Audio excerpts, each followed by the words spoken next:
के तू बात केला, जय उदय शाह के तू नाम ले छहा, वही उदय शाह के खाए के खप्पा नि सुतई के सेज ने तंड पर बस्तर।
उदय शाह के द्वार पर के लिए कलवा घर में दर्शन दिए।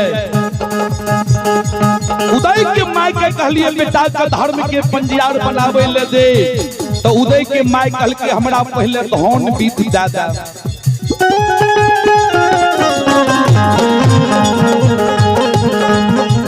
हम उदय के माय के कहलिए मांग, उदय के माय तू की मांगे छी? उदय के माय धन बीत मांगे, की सब मांगे से सुन ले बेनी। उदय के माय के मन में रहे कि हमरा बेटा पुतोह के सुंदर घर भे जाए, बाद में बीघा दू बीघा जमीन भे जाए, रुपया पैसा भे जाए, महल अटारी सोना चांदी, माय ओकर मांगे धन बीत। लेकिन वही दिना उदय के माय के एको बेर याद नहीं भेले कि उदय के जान में एगो ठाकुर जी से बेटा मांग ले छी।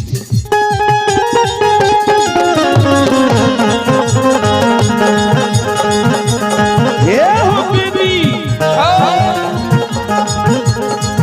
हमरो मन में रहे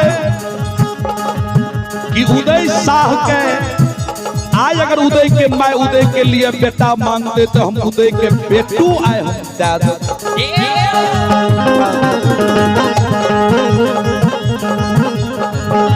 ये बात उदय बाबा के बेनी बाबा सुने, बेनी बाबा कहे उदय बाबा तोरा से उदय बाबा के माय बेटा नहीं मांग लगन नहीं दिल हो। लेकिन जय अंदू बाबा के मुकमा नगरी में पंजियार बनिल हो, अंदू बाबा के तू बेटा नहीं दल हो, अंदू के वंश चले के नहीं दिल हो, अंदू के वंश नहीं चले, अंदू के बुढ़ारी बेश भाग गए। अंदू तोरा साथ कौन गलती किल कर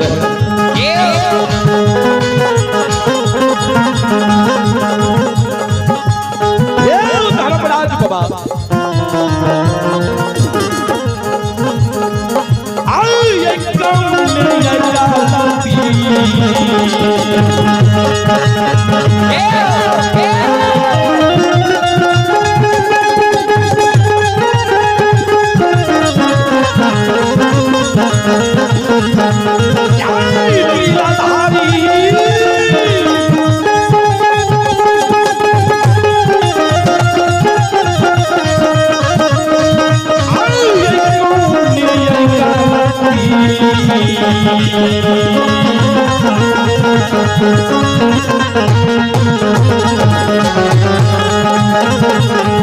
ये हो के लगा हो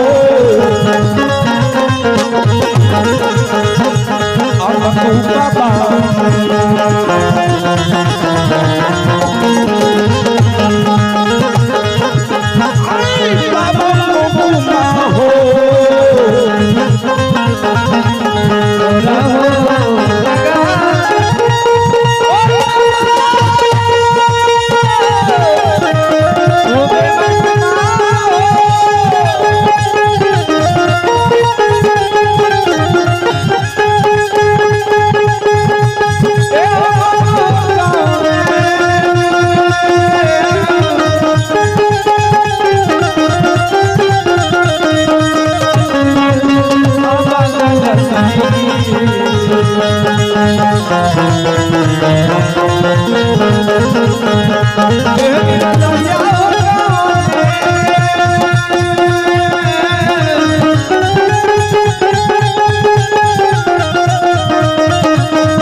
राम हो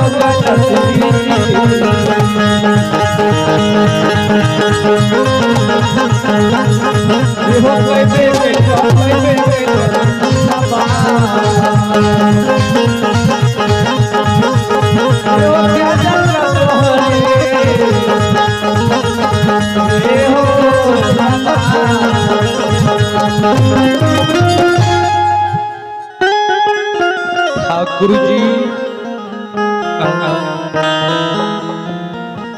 कौन गलती किलका अंदू बाबा तू अंदू बाबा के एहन तू दुख दिल हो सब चीज दिल हो लेकिन बेटा नहीं दिल हो। धर्मराज बाबा सुन लगे कहल के बेनी सब पंजियार के तोरे चिंता छ हे हो अंदू के द्वार पर के लिए अंदू के पंजियार बनावे के लिए अंदू के मां धन बीत मांगे में रह गए लेकिन अंदू के लिए बेटा नहीं मांगल के हम नहीं चले आप ही भगवान के दरबार में रामचंद्र केसरी ग्राम वर्षम इनके ओर से भगवान के दरबार में 25 रुपये की दान भेजे हैं और आप ही किशोर केसरी पूर्णिया आप ही किशोर केसरी पूर्णिया इनके ओर से भगवान के दरबार में 25 रुपये की दान भेजे हैं और आप ही अनिल केसरी पूर्णिया इनके भी ओर से भगवान के दरबार में 25 रुपये की दान भेजे हैं। आप ही रंजीत केसरी पूर्णिया चारों श्रद्धालु मिलकर के भगवान के दरबार में मेरी मंडली के लिए श्रद्धा के साथ बाबा बजरंगबली के दरबार में उदार दिल से श्रद्धा के साथ शानदार 101 रुपये की दान भेजी है। मैं मां भगवती बाबा धर्मराज से विनय करता हूँ श्रद्धालु की मनोकामना पूर्ण करें।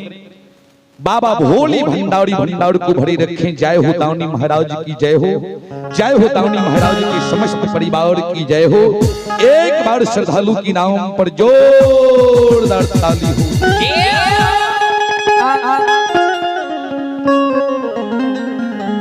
यह भोला बाबा भंडार के भरिए दी हो।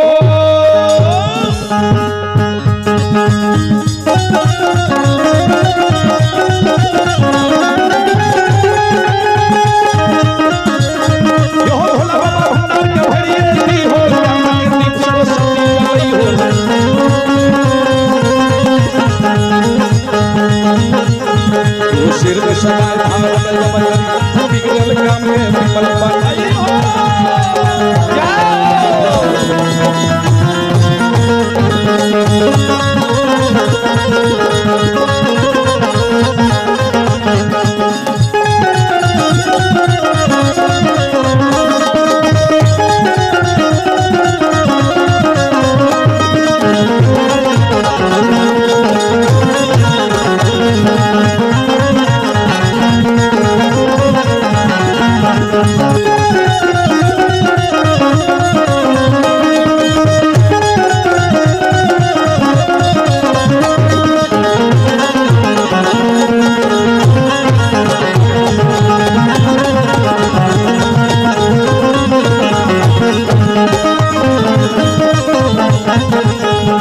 भागे के वीर भगवती के सुमिरा